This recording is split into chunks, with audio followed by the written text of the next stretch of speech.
What's going on, y'all? It is Brian and Fearless with the Trial and Error podcast. It's going So, down. so this week, I think we're going to talk about something that is old as social media itself. From the moment that you could first type your half thoughts into a chat board, um, is arguing on social media, and so we're going to talk about um, the illusion of winning arguments on social media.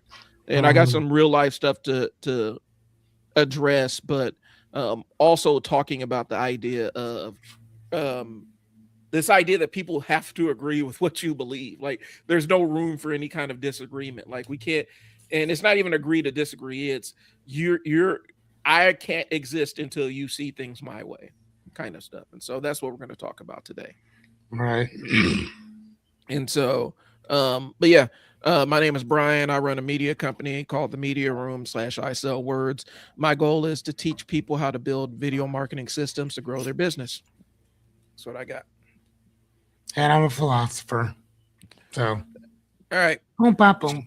So today, and I think one of the things we can discuss is because both Fearless and I are of an age where we're old enough to remember life before social media, right?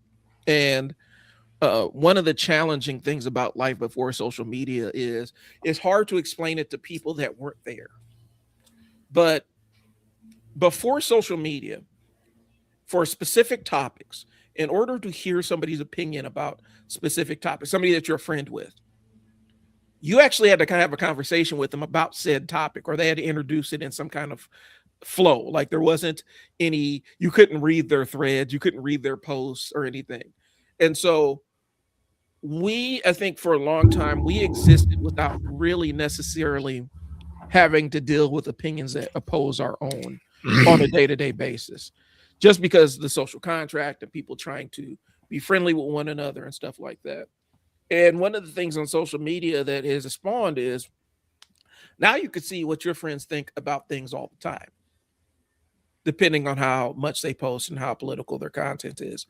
Mhm. And I think that is a new. I feel like that's a new condition for us as people, as human beings, where you can see exactly what is going through a friend or family member's head and their exact opinion on topics that we used to not discuss, like politics, religion, all that other stuff.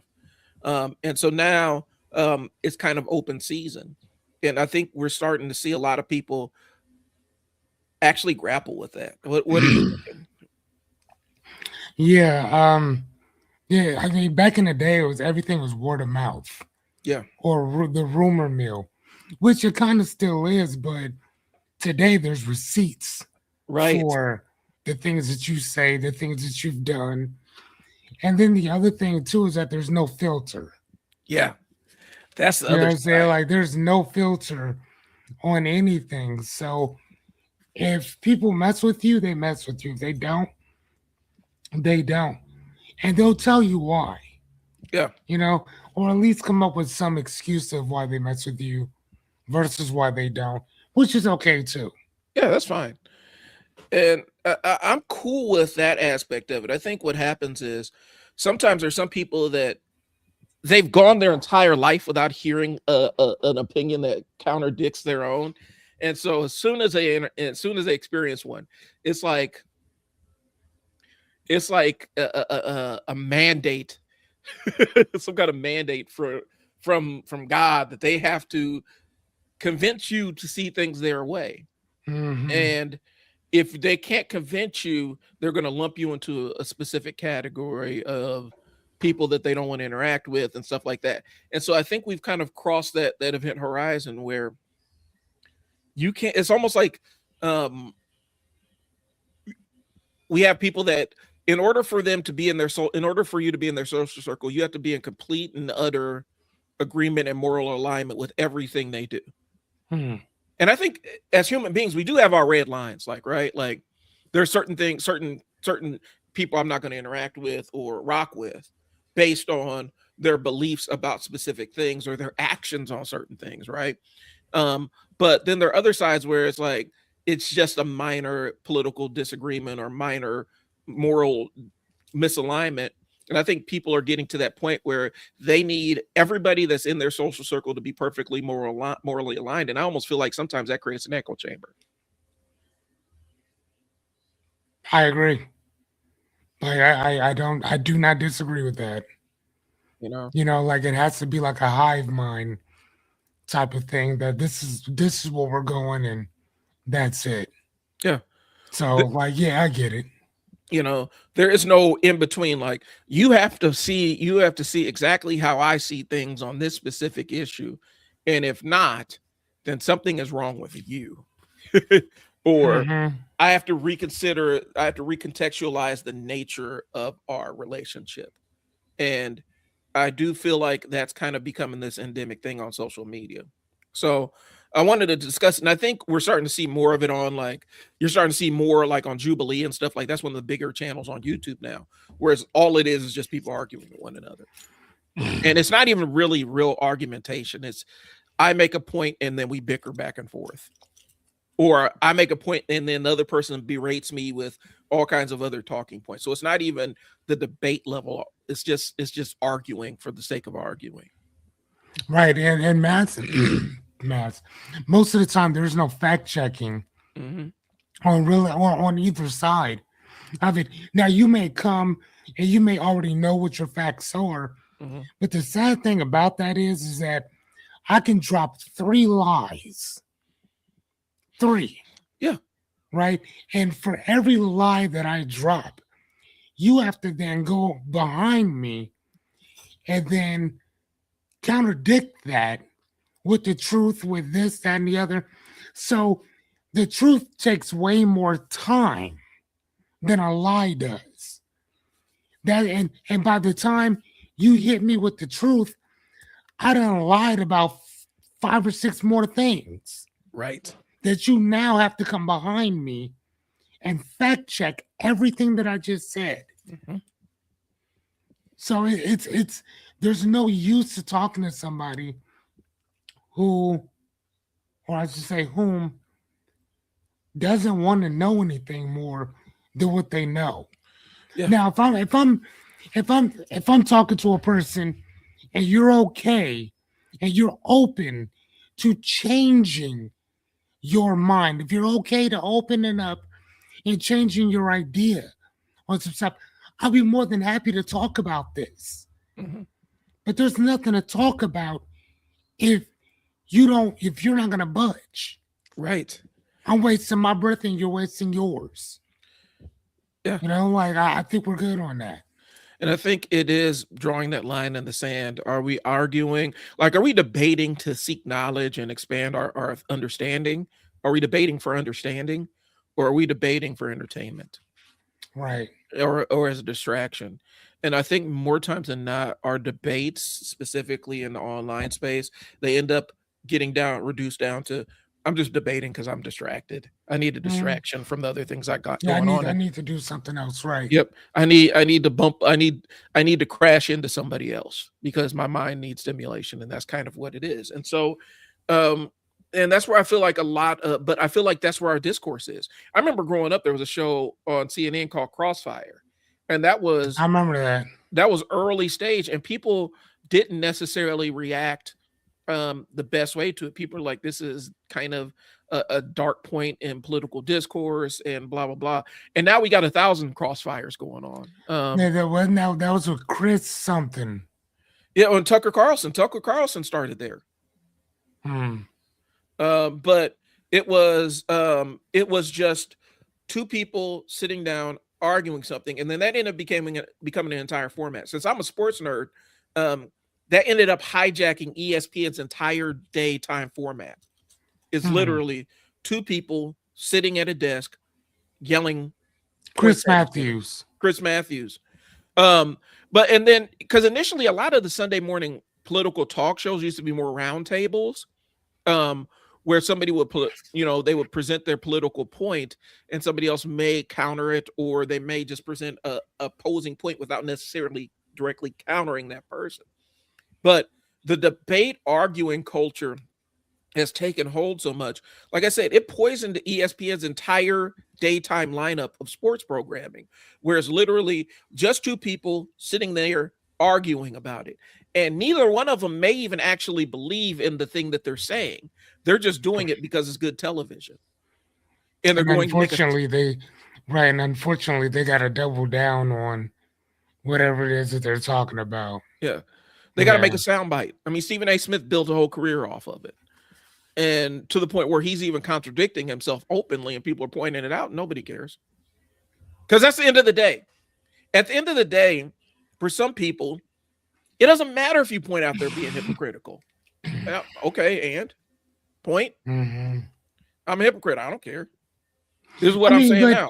But here's the thing, though. I don't know if that's actually a thing about being hypocritical, or that's just a thing about growing up and changing your views on certain things. Yeah. You know what I mean? And so it's so crazy when people are like, well, you voted for this 20 years ago, but now you're switching up. Like, of course you're going to switch up. Right. Why would I keep the same ideology that I had 20 years ago as a 27-year-old man, as opposed to a 47-year-old man?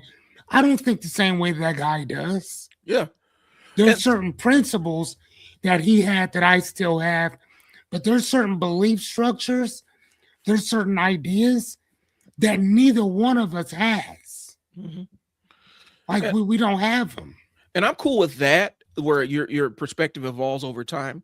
I'm talking about your perspective doubles down when something you believe isn't false, or somebody pokes a hole in something that you deeply believe, and you don't worry about the level of, well, you just said this like 5 minutes ago and now you're coming back and contradicting the thing. And you're doing this to win an argument. You're doing this to win an interaction. To me, there's a difference between I'm saying this to win an interaction versus I'm saying this as a sign of growth. And this is what I used to believe, and this is what I believe now. Like, my stances have evolved on, a lot of hot button political issues and things like that. The carceral state and, the death penalty and all kinds of other stuff. I've mellowed out on a lot of different things that I used to be really strident on. And that's just part of growing and experiencing the world. But there's a difference between being evolved past where you used to be and then just being nakedly hypocritical just because you're confronted with the reality that your actions don't match your words. Or, you know what I'm saying? That's where I draw a line. So I was, as you were talking about that, a couple things that popped into mind was Buddha. And the Buddha said that there's 4 simple truths. And one of them is that the first one is that there's going to be suffering, period. Yep. There's no ifs, ands, or buts. There's no getting around it. It's going to be some suffering, period.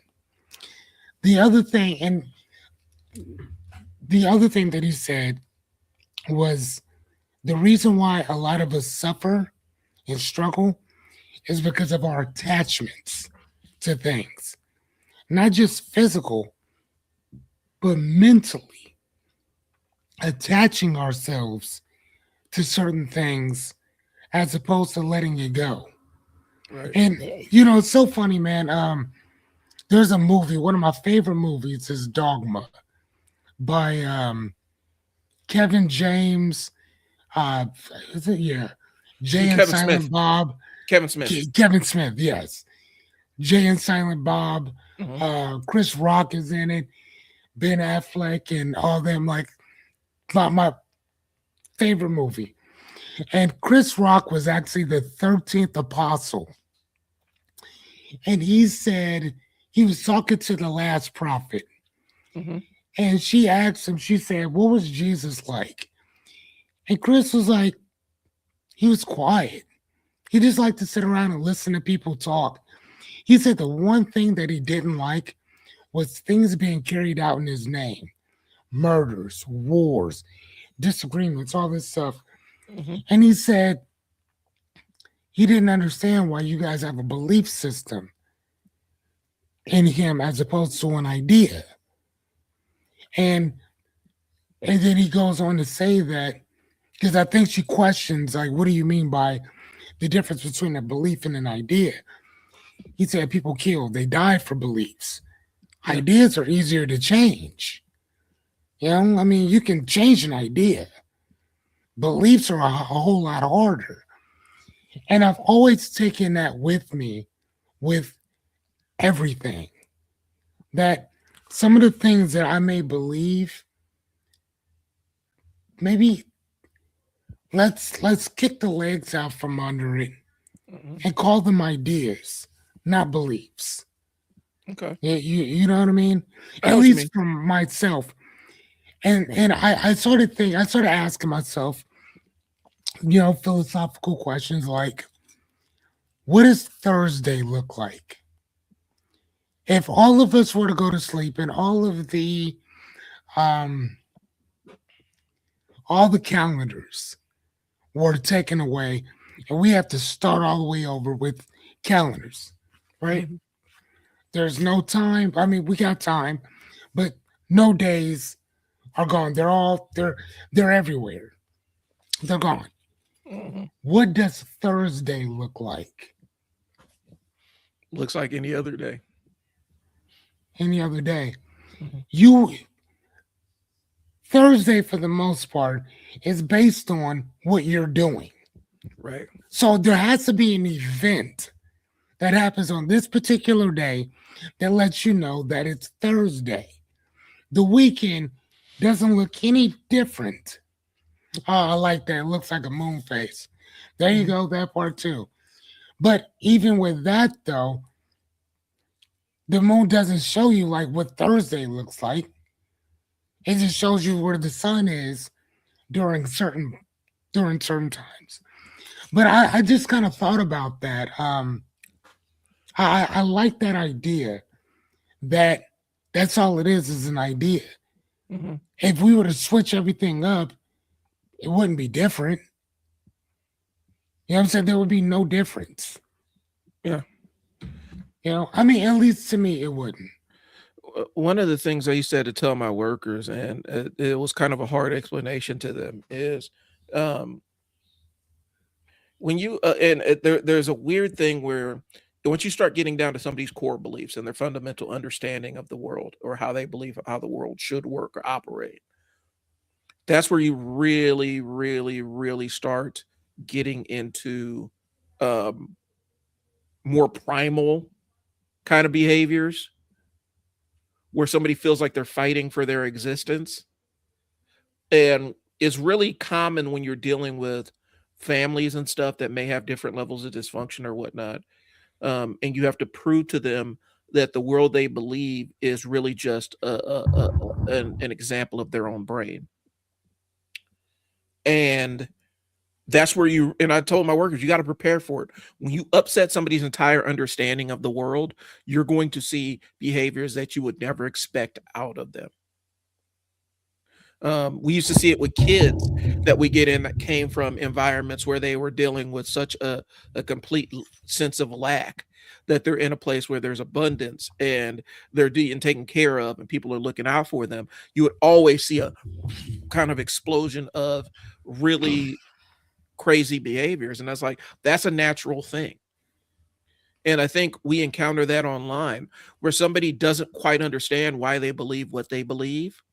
They haven't taken any level of introspection on it, but then something comes along that completely turns that on its ear. And that's where you get these flame wars and these long screeds and people, threatening people and all that other stuff. And it's a really weird place to start dancing on when you start touching on people's core beliefs. But I think I think it is a necessary step. If you're really looking to grow as a human being, sometimes you need to sit down and why do I believe what I believe? Where did this come Mhm. from? And what is this rooted in? And what are things that are so core to me that will absolutely upset my fundamental understanding of the world versus what are some things that are just that are more like ideas, like you said. So Yeah, ideas versus beliefs. Yeah. it's only from metering the employee. Yeah, I think that's what we're talking about days of the week. I do think that that's kind of what it is. Oh yeah, for sure. For sure. If you can't meter at time restraints, you cannot keep a timber. That's true. What is timber? What is that? Timbering? Hold on, I'm gonna have to look that word up. I've never heard that word.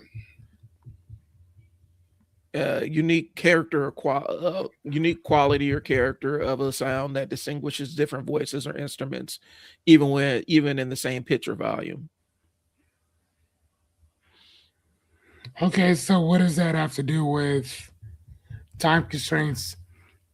You cannot keep. I don't understand the reference. Auditory cessation that enables the listener to judge two non-identical sounds. Okay, could you explain that a little bit? I'm not understanding the reference there. I could throw in mine, but I'm allowed allow them to put it in there. I'm thinking that you can't figure out your own specific cadence or workflow or style. And what to expect out of that person.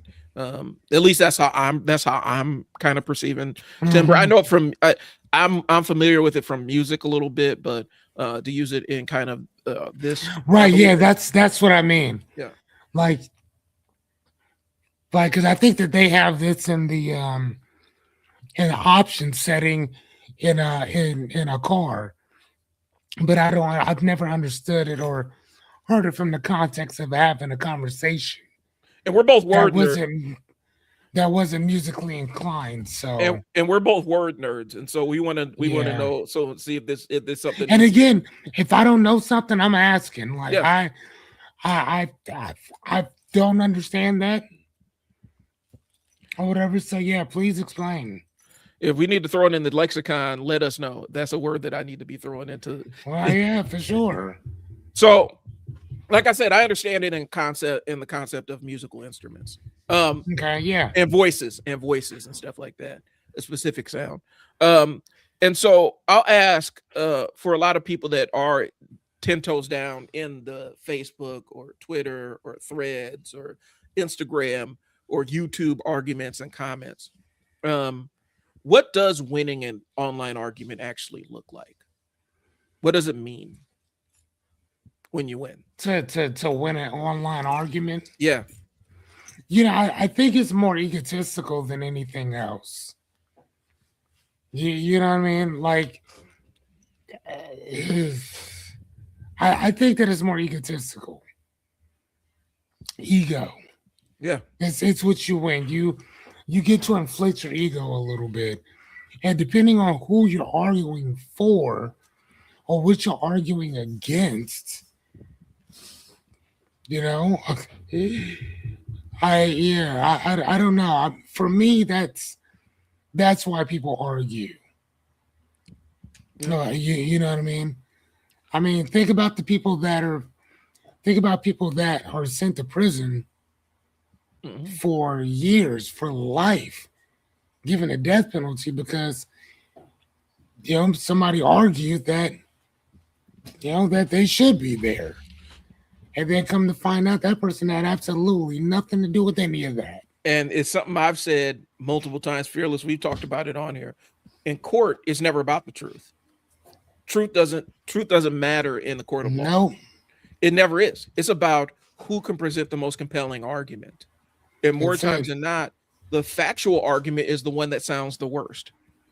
Because sometimes it has wild things that you can't explain. Well, why was the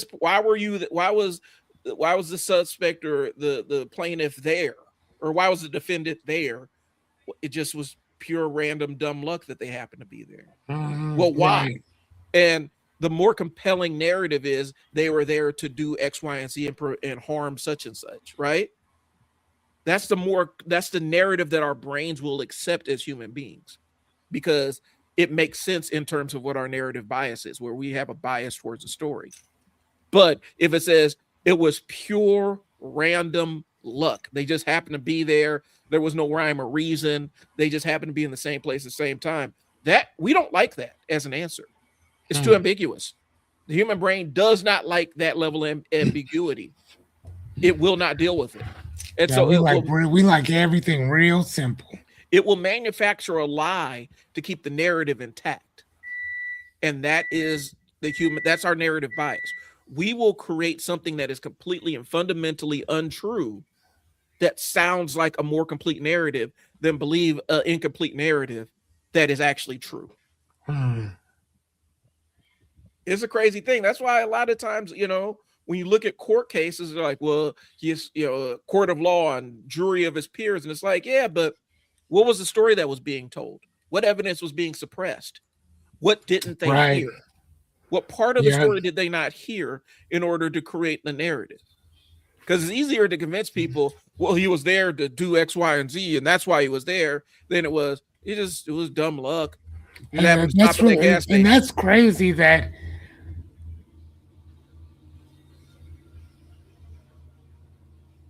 construction. That there's certain stuff. Hey, keep talking. I'll be right back. Okay. It's one of those things where we have this weird preference and this weird bias, and so it's easier to get somebody to believe a true sounding lie than a lie than if it's a lie that sounds like it's plausible. It's easier to get people to believe that than it is to get people to believe something that is true but sounds improbable. And that's human nature. And until we can get past that point consistently, you're always going to have cases of somebody who ends up getting on death row for something they didn't do, because one side presented a compelling story, a compelling mistruth. It sounded like it could be true. Mm-hmm. I say at this point, we live in a world that doesn't make sense. I think we've always kind of existed in that. We were not really good at understanding ourselves. And I think sometimes that's maybe the first point, like the first grasp of it, that we're not really good at understanding how our brains work. Our brains aren't, I had to tell somebody a long time ago, our brains aren't wired for happiness. They're wired to keep you alive. That's it. It's not wired to make you happy or sad. It's wired to keep you alive. Everything else in between is, that's kind of something that you have to manage.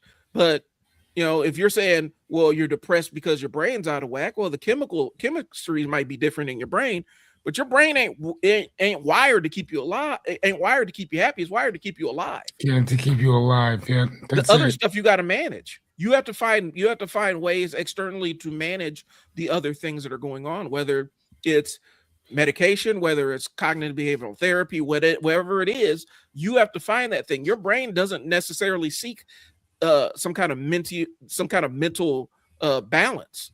It just doesn't. It seeks balance to keep your respiratory system running and keep your heart pumping, right. And those other impulses that keep you alive and keep you from harm. But the other stuff is not that great. No, not at all. And so, and this ain't even on my notes, but I think the way that I think this compulsion to want to be right in arguments is assuming that everything in the world follows logic and that everybody follows a specific set of logic. And your logic. Yeah. And I'm logical, but you're emotional. That kind of argument. And I've seen that manifest so many times on the internet where I'm looking at this from a purely rational point of view. No, you're not. You're not. Like, it's physically impossible for you to do that. Because even our most logical stances are still informed by what our emotions about a thing is. If you ever read a case of somebody whose logic center is completely separated from their emotional center in their brain, they can't function. They can't function outside in the world because they can never make a decision. Right. Even our most logical thoughts are still informed by our what's going on emotionally with us. Because what's logical when my emotions are this way would be completely illogical when my emotions are this way. What's the most logical pizza place to go to? Godfathers, Why? because it's amazing. Right. But the reason why And you get ain't nothing else to discuss on that. yeah, and the reason why you think the reason for you why it's amazing is because you have specific emotions tied to how good it was last time. But for some people, they might, well, shoot, it's Little Caesars, man, because it's the cheapest. Ugh. Nah, don't nobody eat Little Caesars. And for some people, it's this super expensive place because it's super expensive and high quality. It really depends. It's all what your emotions are tied to the thing.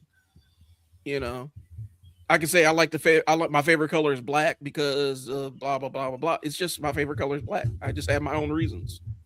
Mm-hmm. All right, Chris. What number are you on? I was actually on. I think I was on 3 or 2. What winning looks like what you actually get from winning. We could move on to 3 because you mentioned protect your ego and stuff like that. Yeah. Let's talk about the role of the audience because I want you to get into that. Oh yeah, that's good stuff. Okay, you are rarely arguing with just the other person. You're actually performing for your followers, your peers, people who agree with you. Yeah. Mm-hmm. And this changes the goal from understanding to presentation. There it is. That's deep. Mm-hmm. That changes the role from understanding to presentation. And I think if you notice on that Jubilee, that's what they're doing. They're performing in front of other people. Mm-hmm. They're incentivized to perform. Yeah, they're incentivized, right? Because then you start clapping, and then but then when people start disagreeing, they put those red flags up. Mm-hmm. Like, hey, so again, it's like, nah, you're good. Well, even right? It's not even if they disagree. It's if the performance falters, if it looks like they aren't performing as well in their argument as they should, that's when they get pulled off the stage because now their argument doesn't look as solid. And so it's not as compelling. And so now they can put up the flag and say, yeah, their argument's kind of falling off of a cliff because the person they're sitting there, because more times than not, and I'm just be honest with you, they'll bring in, and the Jubilee format is, we'll bring in somebody who's incredibly knowledgeable about specific said area, and we're going to bring in a bunch of people that got an opinion about a bunch of other things, but they're not really experts in this specific thing that we're talking about. Mm-hmm. And what it is they blitz this person who actually has some kind of inter knowledge about said thing, or maybe even it may not even be a working knowledge, just maybe a deeper understanding. They pop them with questions, hit them with questions, and pelt them with questions, and then the person who they're up against will either answer the questions or see the point. More times than not, it's they're sparring with somebody who is a little bit more knowledgeable, and that's what it looks like. And so invariably, at some point, when you reach the limit of your knowledge, your argument starts to sound like shit. So that's what happens. Right. Regurgitated bullshit. Right. And I think that's kind of the formula that Jubilee has mastered. And people think something's being accomplished. You're not accomplishing anything. A lot of those people are actors that are on casting calls, bro. Like, that's really what it is. If you go to the website, it's just a bunch of actors or people who have social media presences that they're trying to elevate. I've seen that too. Like when somebody will get on there and they'll debate, so-called debate with somebody, and they do really well. They'll get on their TikTok, they'll get on Instagram or whatever. I'm like, yeah, if you want to know more about my beliefs and this and the other, just follow me. And then they'll start talking about, yeah, this is how I dismantled such and such and such, or whatever. So again, though, I like that though about the understanding versus the presentation, which is funny because most of the stuff that I do, I'm always asked, like, why don't you ever put that online? Why don't you ever tell anybody about yourself? And I always tell people that success doesn't come with the studio audience. Success comes off some shit that you do.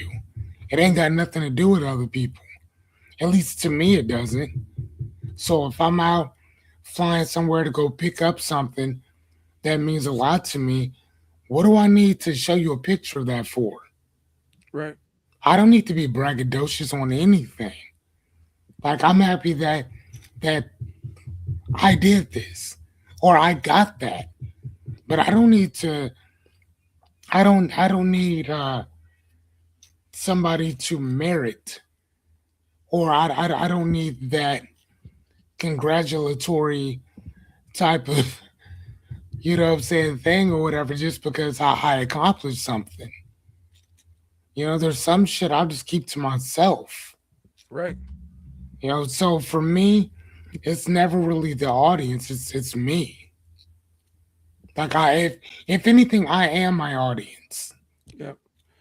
And I get that. For me, I'm envious of that because I have to think about my audience because that's the field I'm in. Marketing, when I do marketing for other businesses and stuff, I constantly have to evaluate the audience and try to gauge what reaction they're going to give me based on what we put in front of them.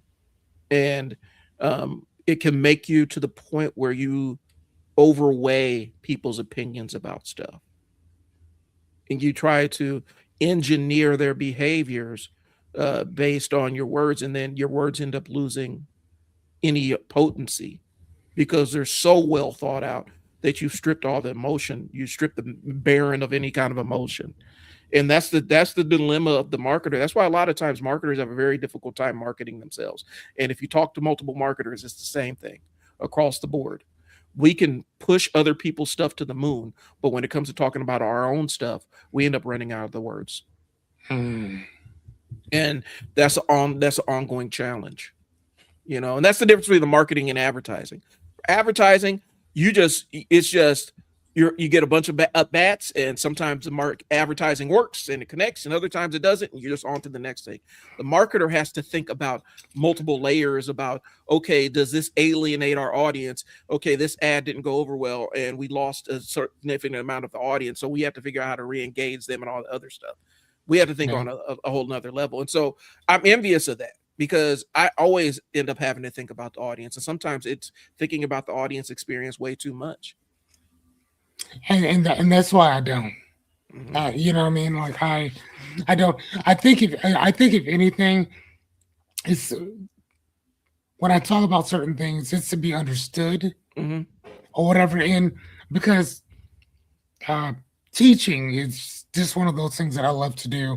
Mm-hmm. I love to give people information that they may or may not have. Mm-hmm. So that's my objective. Kind of like a maven, give you as much information Mm-hmm. that you'll need so you can go about your way. But to to have followers, to do this and the other, I have like 5,000 so-called friends on Facebook. I don't know most of them. Mm-hmm. Do you know what I'm saying? I'm gonna say that I don't know most of them. I don't. One day I sat and I was like, hey, how long will it take me to get to 5,000 friends? Mm-hmm. And then I just started befriending everybody. Like I would just go through, click, click, click, click, click, click, click.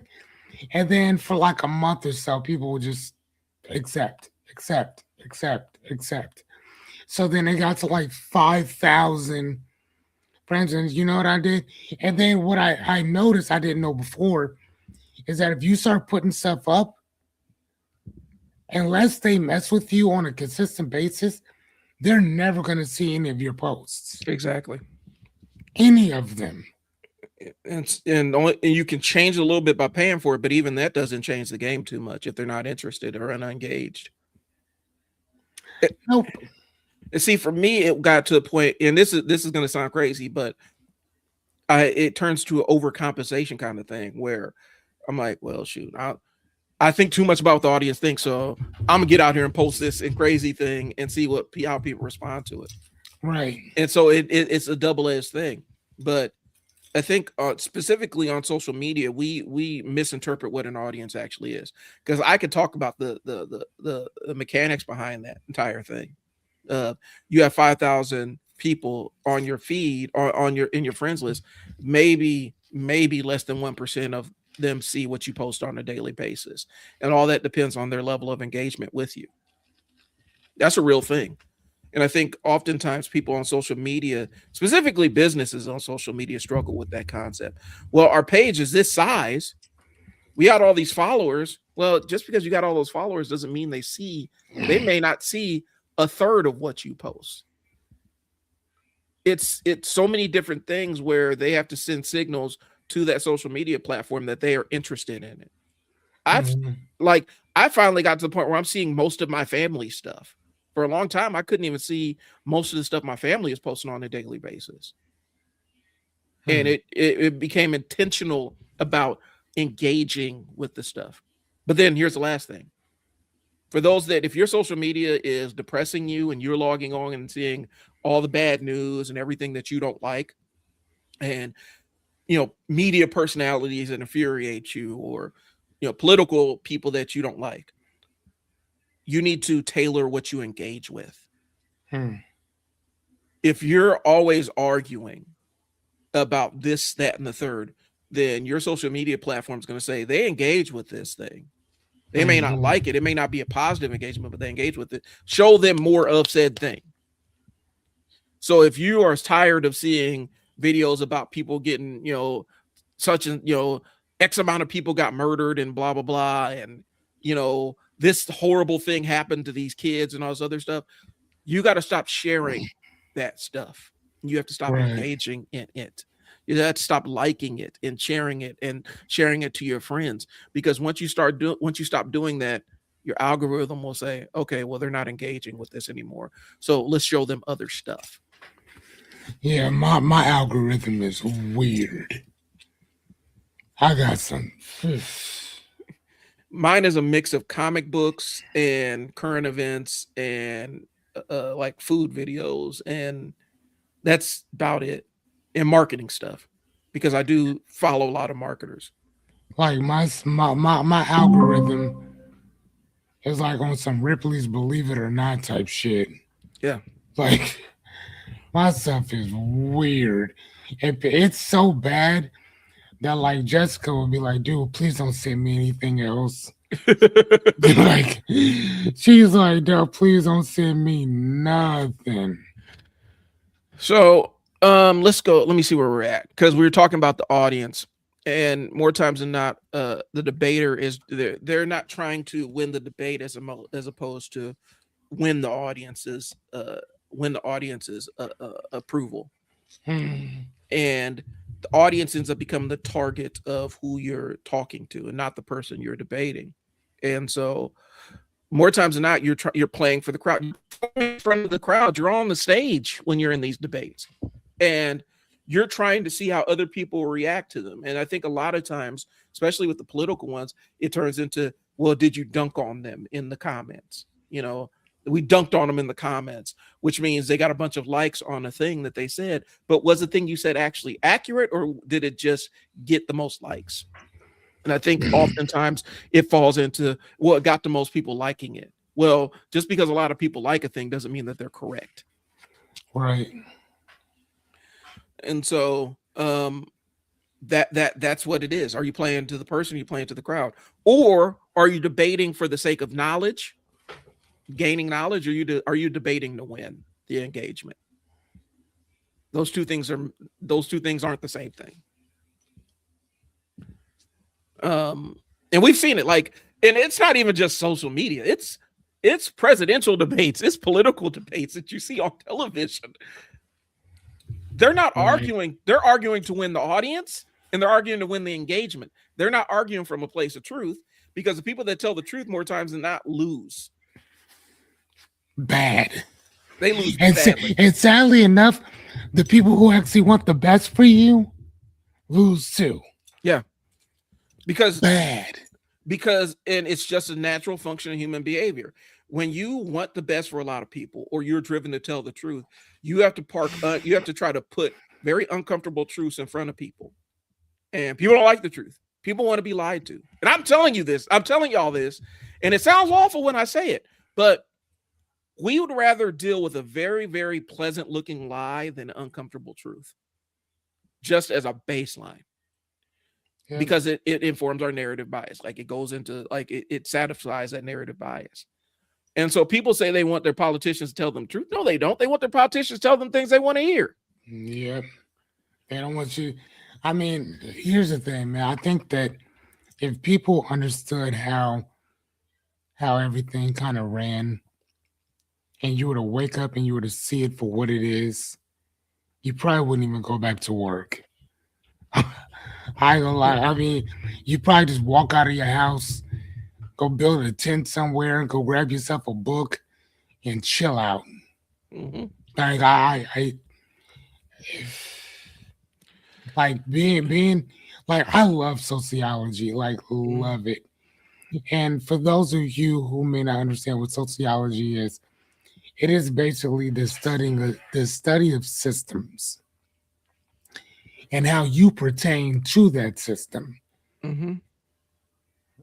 Again, like I gave the analogy of, and it's not just an analogy, it's a fact that I do when I'm playing my video games, football, basketball. Before I even start playing, I set the system to make me never lose, ever. Mm-hmm. And then I set the computer at like half. So they'll make half the shots, they'll do half the stuff, and it doesn't matter. I could pick the worst team and go up against the best team, Mm-hmm. and I will always win. And here's the other cool thing. It doesn't matter who I give the controller to. They'll win too. Because the system is set up for you to lose. Yeah. And here's the thing. If you do start winning, not a problem. I'll just adjust the system. Just the sliders. I'm not gonna adjust the team. No. I'll do it back here. Because whatever I do back here is going to affect out there. Done. Yeah. And here's some. Go ahead. Yeah. So if you were to take that same analogy and use that for life, and then you were to sit down and you were to think about our politics, about our politicians, about our government, about America's history, about all of this, you'll start to see that same system that somebody's been fucking with to give you something different. And then while we're sitting there arguing with each other over fucking race, Mm-hmm. racial, these people are.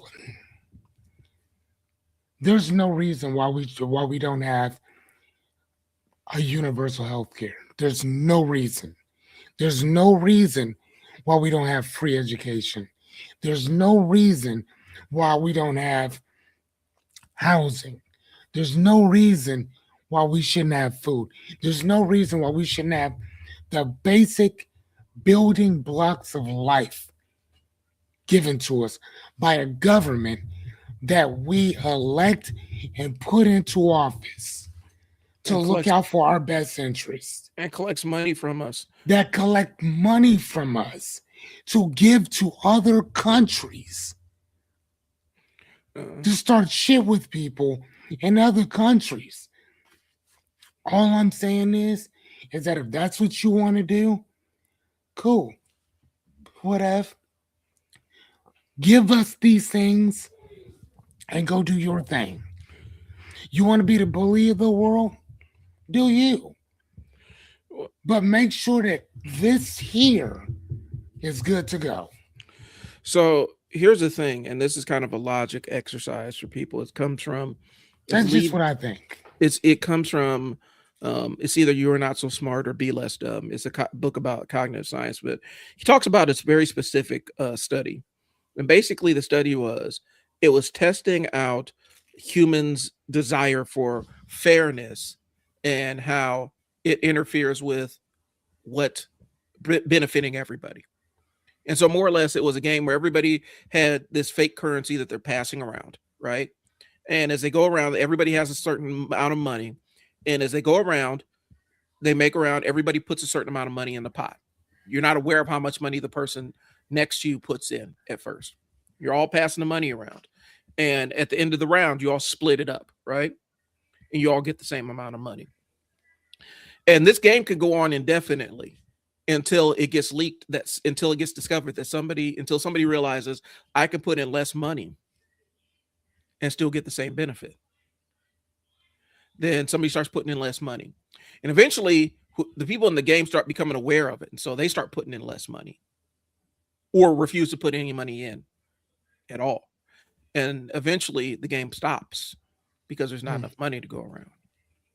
But some people, when we're all benefiting, even though some of us are paying more into it to get the same benefit, the human brain doesn't really conceptualize, oh, we're all benefiting, we're all growing with this thing. More times than not, people latch on to this person over here isn't paying their full thing. They should not get the same thing. Mm-hmm. And I will hurt myself. I will injure my pockets to make sure that they're screwed.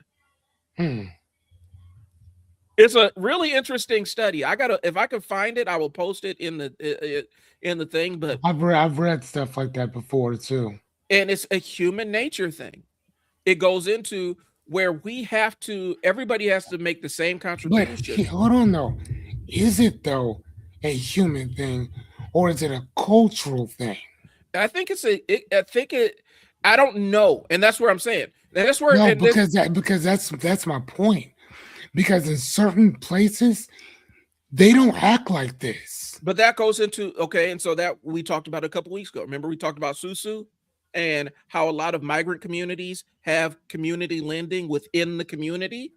Correct. Where people put into the pot, and when it's your time, you get the whole pot, and your job is you go out there, do what you need to do, but then you have to pay the pot back so the next person go off and do their thing.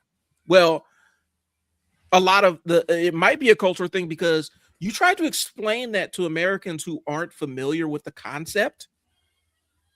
I wouldn't do that. Why would I do that? But then at the same token, they're wondering how's this person, they just got here and they're able to afford to go to school. They just got here and they're able to afford this restaurant. And that's what I'm saying. It's not a human thing. This is a cultural thing. Americans score like extremely high or extremely low, depending on how you look at it, when it comes to individuality as opposed to community and culture, as opposed to a community. Mm-hmm. We don't give two fucks about a community, but we do care about ourselves individually and our family. Mm-hmm. That's it. So like, I remember I was talking to a friend of mine and we were talking about why don't we get free education? And her and her husband were saying that like if you want to go get an associate's, that's fine. Go. You know, that should be given to everybody. But any more schooling than that, you need to pay for that on your own. Because we shouldn't be responsible for blah, blah, blah, blah, blah. And I'm like, but we're already paying for it. Yeah. That money is already there. They just put it towards other stuff. So it's not like you're digging into more people's pockets. Like it's already there. You see what I'm saying? So schools started charging more once the government got involved. And they're like, well, we'll make it so that if they take these loans out, they have to pay it back. They won't be able to default. They won't be able not default. What is it? They can't use this. on like if they can't file for Chapter 11, that this is the one thing besides this and taxes are the one things you cannot file Chapter 11 for. All right, I got a quote for you. Okay. You're gonna want to hear this. So that entire thing about free college landed on me. So for those that don't know, one of the reasons why we don't have free college anymore, because it used to be compulsory for free, especially, well, kind of for white people. I mean, there are racial elements to this too. We can't say it's not. But Ronald Reagan's one of the main reasons why college ain't free anymore. He started pretty much an all-out assault on the University of California system, where they had free education or compulsory education up until a certain point. And so, and no, this is a quote from one of his advisors, okay, who was kind of defending Reagan's attack on having access to free education. For them, the biggest thing was like beatniks and anti-war kids and stuff like that. But this man said, "We are in danger of producing an educated proletariat," announced Reagan advisor Roger A. Freeman during a press conference October 29, 1970.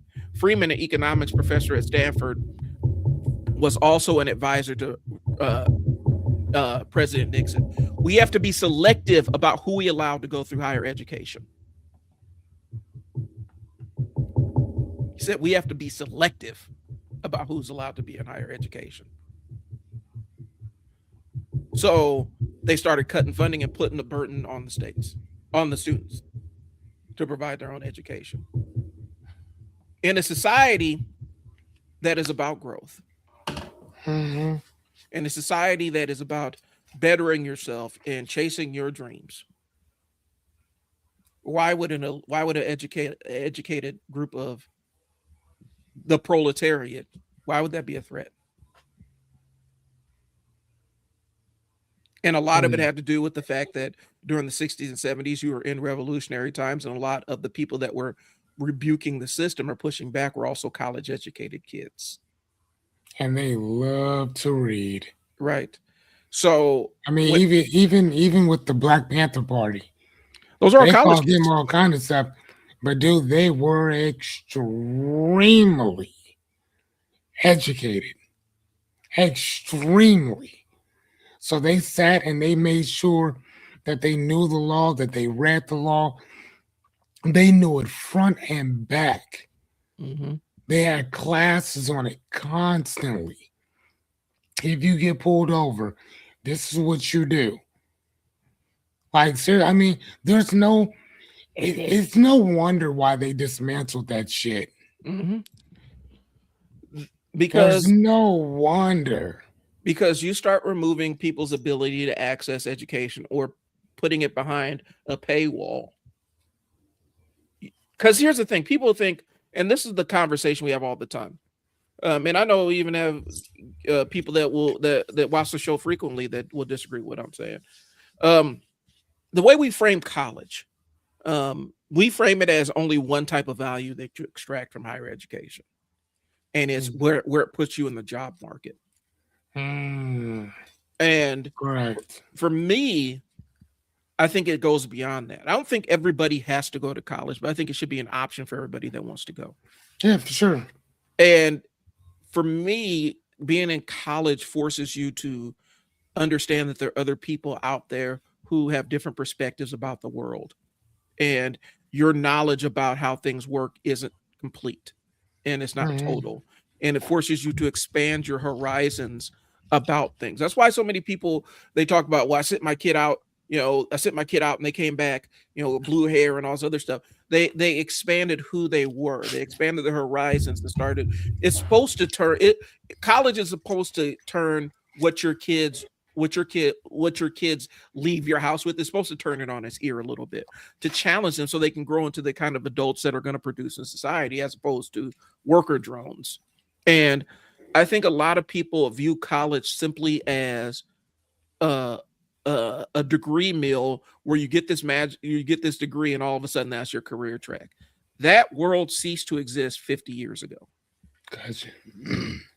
That world where you go to college and you graduate and that's what you to get your degree in, that ceased to exist 50 years ago.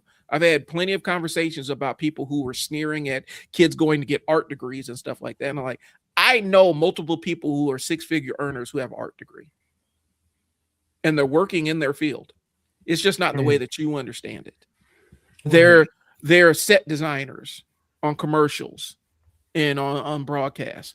They design containers. They design containers for major corporations and stuff. They get paid a lot of money to do that. You know, they get hired for their aesthetic sense and stuff like that. But, well, art degree is useless. No, it's not. Not if you know what you do it with it. Yeah, no, that's why I'm doing my thing in philosophy. And again, I mean, I've never seen a company hire specifically for philosophy, but I don't intend on getting a job working for anybody else. I know exactly what I'm going to use it for. And I assure you, I'm not going to say I'm the only person that does it, but I'm the only one that's going to put it out there the way that I do. Yep. So, like, yeah, I don't have absolutely no intention of working for another person. Working with you is one thing. For you, not at all. Yeah, I tell people, if that's the case, if it turns into where I have to be 100% employed by somebody else, that's going to shorten my life because I've already been that place before. And I'm dead serious about it. You know, that's just something. It is one of those things, but we see this as a career track, and college hasn't been a career track in a long, long time. And more times than not, you're even seeing it where these major corporations are having entry level jobs where you have to come in with 2 years of experience and a master's degree at entry level. So they're not even serious about the game. You know what I'm saying? They're not even serious about what that's. Think about that, dude. Man, like, you need a master's in certain jobs. And I was doing a paper on that, and they were saying that the reason why there's jobs now where you have to have a master's degree is because these employers can be picky now. They can be very picky now. So things that a high school student could do or whatever, they're like, well, this guy over here has a master's in such. If we can get him to do it for the same price that we would pay this high schooler to do it. Think about that. So the more college you go get, you're thinking, oh, this is going to advance myself. No, it is not. Because you got to remember, you're not the only person with a master's degree out there. If you were the only person within like a 3-mile radius, I would understand.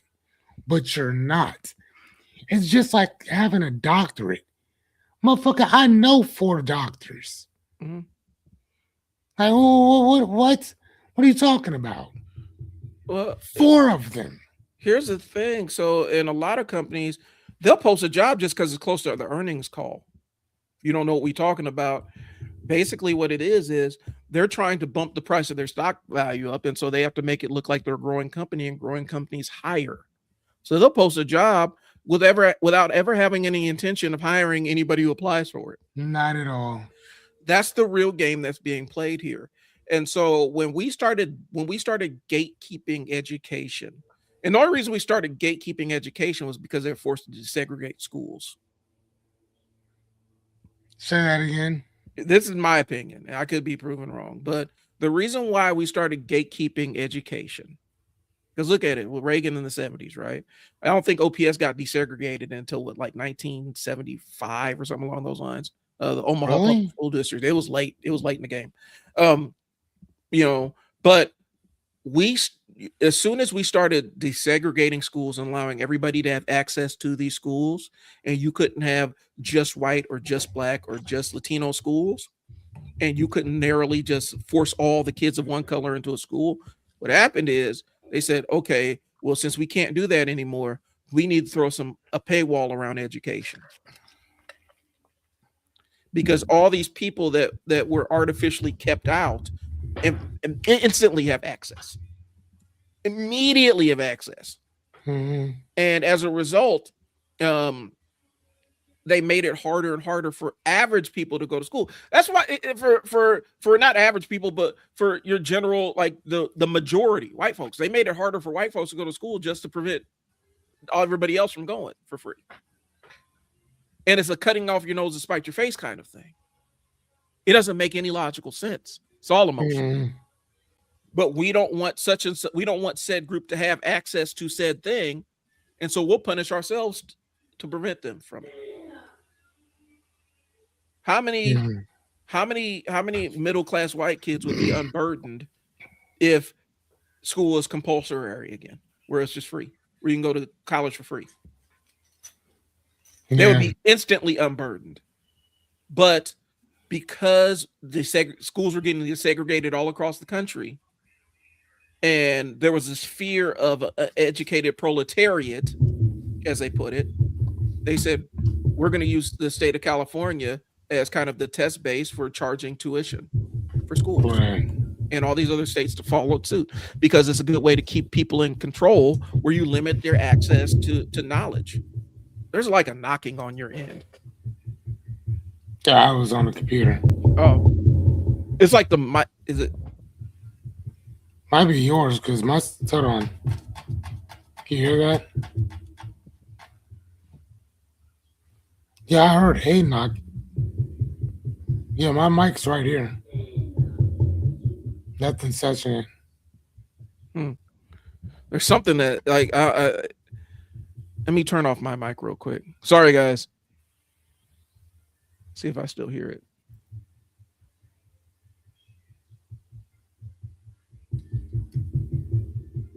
Yeah, it's like a metal sounding thing. You can hear it on the playback, but it's like a metal knocking kind of thing.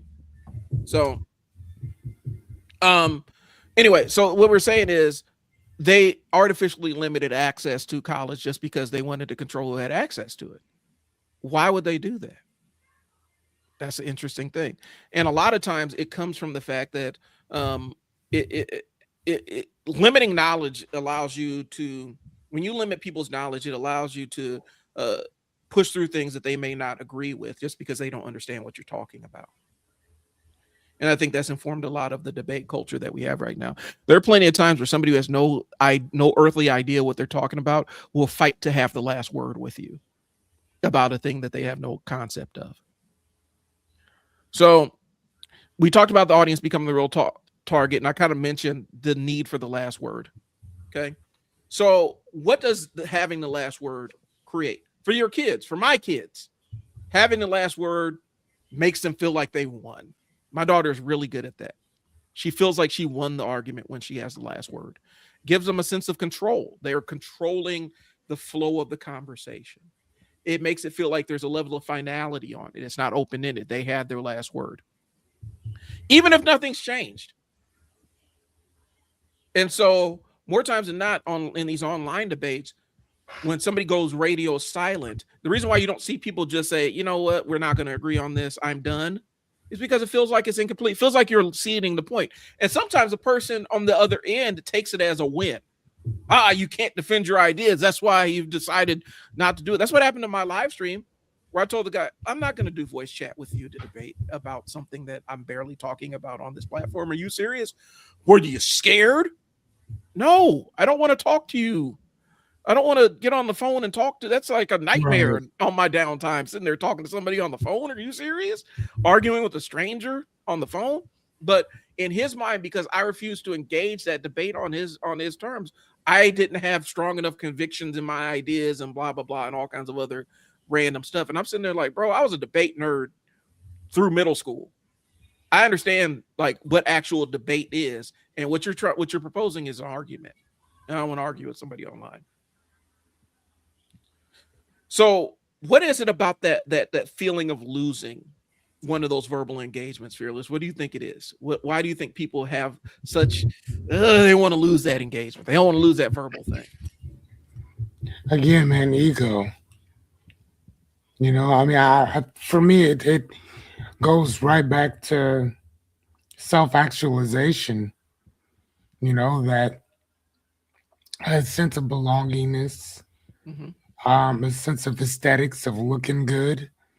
You know, if anything, you know, you can use Abraham Maslow's hierarchy of needs to justify why people feel the way that they do, especially when it comes to that.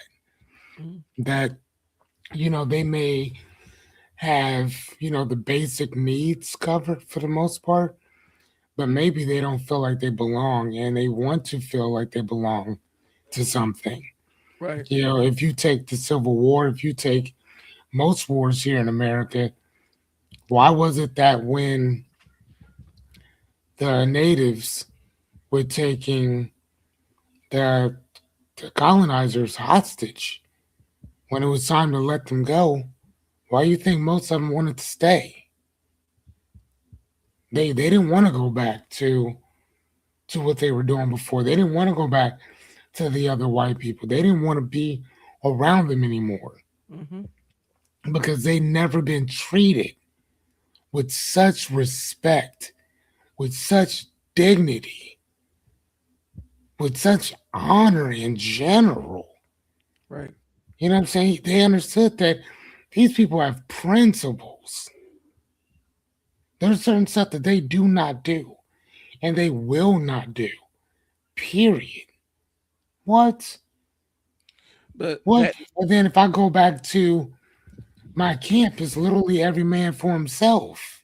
Hmm. Here, no, it's the chief is for everybody. Period. The tribe represents everybody. Period.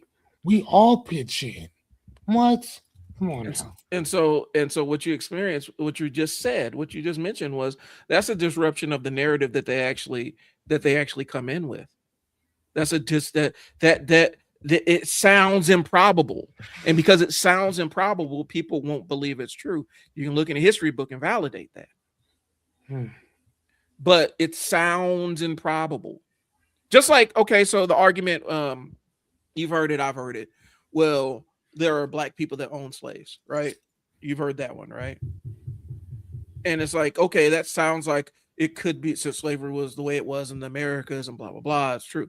But then you add a bit of nuance, like, well, a lot of times those black slave owners, they were buying members of their family's freedom. And since there was no logistical pathway to make a slave free for a long time, they had to continue to have them documented as slaves, even though they bought their freedom. Hmm. That's not such a good narrative, because it's like, well, why is society like that? I don't know. Maybe you need to ask the people that were in charge of that at that time and why it was set up in that manner. But Or came up with the story in general. it feels like a compelling narrative, but it sounds so if it sounds so unlikely that would be the case, that we just reduce everybody to what the dominant society was doing to people at the time, and not everybody thought that same way. For Right. them, that was the only pathway to get access to their wives and kids and nieces and nephews and stuff, was to, as a black person, purchase them and buy them as slaves, because there was no mechanism to say this black person is now a free person under the law. They were born a slave and they were going to die a slave, and that's how society viewed them. And so if that person didn't have ownership of them, which led to a whole nother thing about, are black people allowed to have property rights in this country? um they actually had to go through the process, but when you phrase it like that, they don't get it. Just like the Right. entire, well, Africans were selling other Africans into slavery. Well, there are a lot of nuances that came with that. And you guys don't want to hear the nuances because it starts stripping away the narrative that you're Hmm. used to believing in. And it sounds improbable, but it was real, as opposed to the one that sounds real but was really just a lie. Right. I mean, literally, and that's always been really funny to me too, because first off, I mean, Africa is a continent. Right. So it's like, well, you guys are selling each other. Like, no, you Africa has 54 Americas in it. Yeah. Listen, 54 Americas in it. right? Mhm. 54 different Americas, right? And so, like I always tell people, people on the West Coast don't do the same thing that people on the East Coast do. Exactly. People in the South don't do the same thing that the people in North Dakota do, which is still America. They don't do the same stuff. Or people in Alaska doesn't do the same thing that people in Utah do or Arizona does for that matter. Right. So we do, and most of the time you also got to remember what look at our political climate right now. Hmm. Think about what the right and the left are doing to each other now. You know what I'm saying? Like the right has said on multiple occasions that if anything happens to y'all, we don't care. Like Hmm. your lives mean nothing. So you don't think that if somebody were to come here and start collecting the people from the left, the Hmm. people from the right would be like, hey, Well, no, we need to keep them. We're Americans. yeah. No, take those motherfuckers. Well, Take and them. the idea, Regardless of whether you know what they're going to do with them or not, is irrelevant. Get them out of our country. yeah, because we've otherized them, and the idea of right versus left, the concept that these political names that we ascribe to right wing politics and left wing politics, that it actually means something. Like a Democrat and Republican actually means something, as opposed to just a label of what it currently means right now. Because for a long time in the country, Republicans were liberal, Democrats were the conservative ones. It's flipped. Right. But my point in general Mhm. is just that there's 54 of those type of countries in Right. Africa. So when you're saying that, well, you guys are selling each other to each other, first and foremost, again, you have you have to look at what was happening at that particular time. The Mhm. people that they were selling off were imprisoned or they caught them because of a war. There were others. They weren't They were countrymen. others. They were not the same. Most of the time, they weren't. Yeah. They were a tribe or two over, and we don't mess with this tribe, and they gotta go. Same shit that we have here today.